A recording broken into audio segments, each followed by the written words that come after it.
deficit. That word trust is something we want to pick up on now. New Hampshire Senator Kelly Ayotte saying the president suffers from a lack of trust, and she's not the only one. House Majority Whip, California Congressman Kevin McCarthy, back with us here in New York in studio. Nice to see you here in person yet again. Well, thanks for having me. We first picked up on this last week when Speaker Boehner came out and said the president has a trust issue. What's going on with this message? Well, this has been a problem quite some time that we've talked to the president about. Many times he'll have pieces of legislation and he'll come out on a Friday and decide, I'm not going to enforce a certain part of that. And we've always told the president, the more that you do that, the lack of trust you not only build from Republicans but Democrats as well, that they believe if they pass pieces of legislation, you'll pick and choose of what you think should be law. You're saying you've spoken to him about that? I know the speaker has spoken to him about it, told him it's a challenge going forward. How did he characterize that, or how did he present that?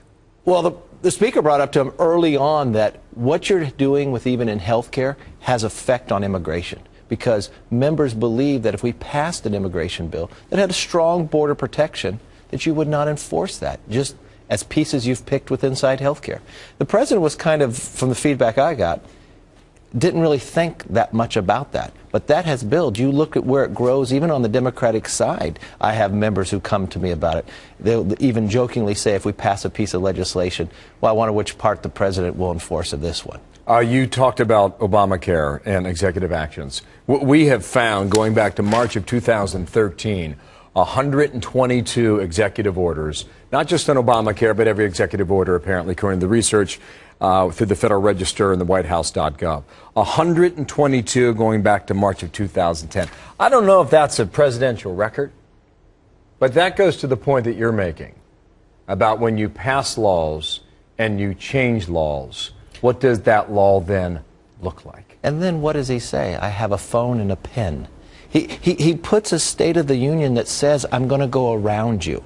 Well, we have a Constitution that you should actually sit there and say, I'm going to work with you. I'm going to use the phone to work with you, and I'll use the pen to sign a bill that we find common ground on. And that's the frustration you hear. He plans to try to go around you, so how do you even work with him to start out with? I know Republicans have an issue with this. Do Democrats have an issue, too? Oh, what do you hear from your colleagues? I hear from a number of Democrats. They'll tell me the difference of having Obama and having Clinton, where Clinton would call and work with them, whereas Obama, they don't even have much relationship. Watch how they went down to the White House. You even had reports back where some of the Democrats challenged him, even stood up and said, why wasn't somebody fired for what happened with Obamacare? Then you read a story today in the Senate where they really can't find a senator that's up for re-election in one of the tough states that wants him to come in and campaign with him. You're saying the Democrats don't trust him either?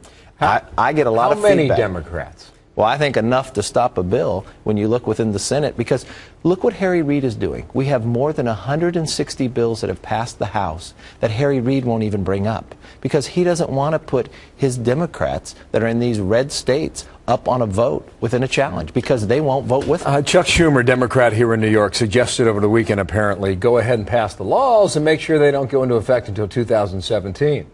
Did you hear him say that? I heard him say that. I had to smile. It's kind of like the old saying, what Pelosi passed, and we'll find out what's in it later almost. But he's almost admitting, pass it because the president does become a problem. Pass it and have it go into effect after the president. Isn't part of his discussion that he's acknowledging there is a real challenge? Do you think that's a serious suggestion from Chuck Schumer? Anytime Schumer says something, I always have to think twice before I We'll call his office and see what he means about that. Talk about solutions, though.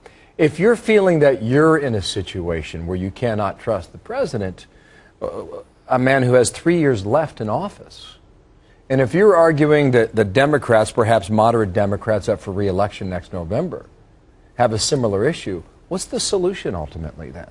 How do you solve that? I think the key solution is have the House and Senate work together. Watch what we've been able to do. We've got a budget agreement the president wasn't involved in. And we actually worked to get a budget number for this year and next year. We seem to do much better without the president's involvement in these items to be able to move forward. We need to write an agenda that actually creates jobs instead of what the president has done, where you look, is his Obamacare bill. Latest comes out with CBO that 2.6 million people will be out of the workforce because of it. We've got to find legislation that actually grows the economy and produces jobs. And I think the best way to do that is that the House and the Senate work together much more than have the President tell us what has to do. So you think that can be the solution? I think that's the solution we have to look at right now.